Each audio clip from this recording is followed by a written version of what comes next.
In this video, I'm going to show you how to make a ruffled scarf using Mary Maxim Fabulous Sequins yarn. And this is what the finished scarf looks like up close. It's really beautiful, all these different colors. And this color here is called Rainforest.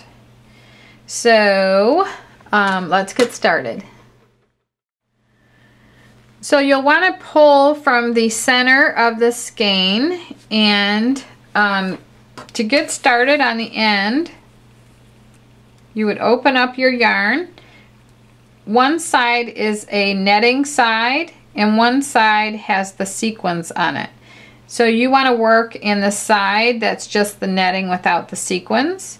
And to get started, you want to overlap the first 3 boxes with the next 3 boxes. So you just fold that over here and you insert your hook from through both sets of loops, or through the set of loops.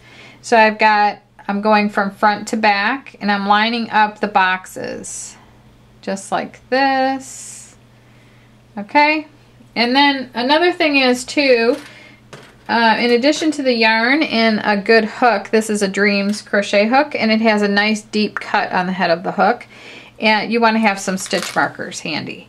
So then, now that I've got my start, you can go in and trim this too. I'm just going to continue in the pattern now. So I'm going to skip a box and pick up the next box.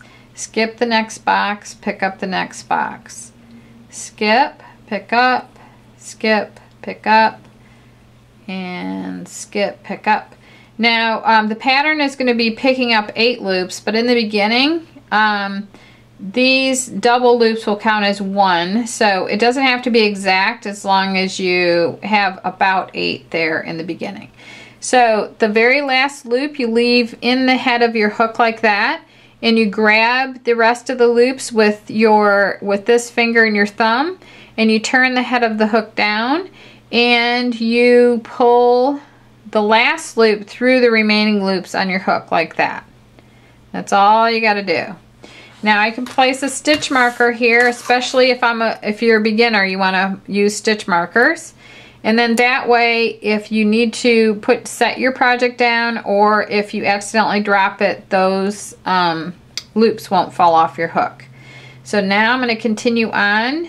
Skip that one, pick up this one, skip, pick up. So I'm going to do that 8 times. Skip, pick up. That's 3, 4, 5, 6, 7, and 8.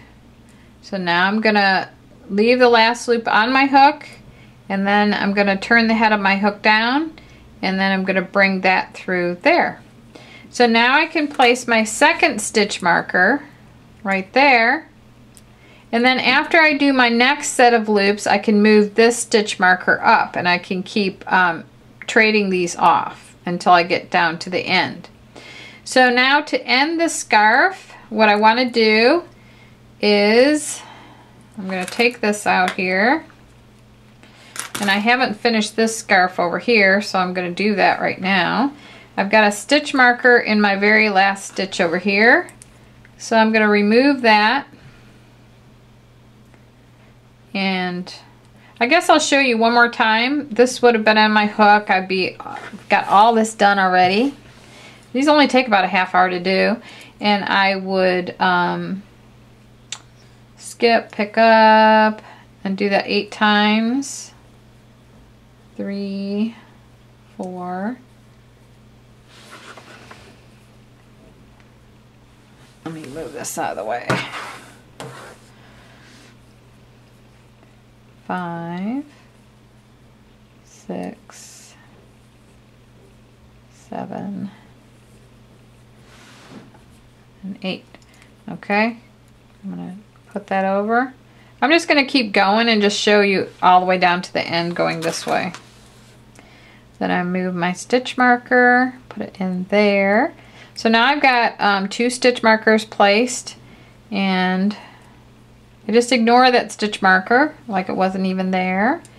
1, 2, 3, 4, 5, 6, 7, and 8. So I'm at a really good place to stop right here. 1 skein is plenty to do a good size scarf.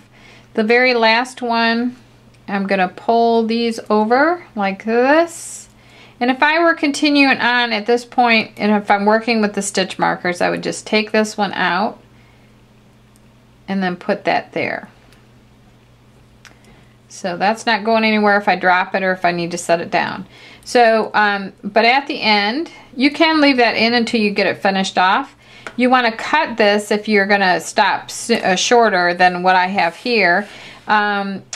So you need about 5 inches, 4 or 5 inches there. So you just yarn over with the last loop on your hook here. Yeah, yarn over with all of the yarn, the whole strand, and then just take that last loop there and pull that over the entire wad of yarn, and then just pull that out like that. And that kind of locks it there. At this point, you're safe to take out your stitch markers like that. And you want to tie a knot at the end just for a little added security like that. And then you can cut this about 3/4 of an inch or an inch down. And that last ruffle will cover up the bottom. So that's how you make a ruffled scarf using Mary Maxim Fabulous Sequins yarn. The links to everything that you saw me use are listed below, and this video is part of a channel that's called Maggie Weldon, and if you subscribe to the channel, which I would love, you will be notified as soon as we have new videos, and we have lots of new videos coming out every single week. And I hope that you visit maggiescrochet.com, and that's where this yarn is sold.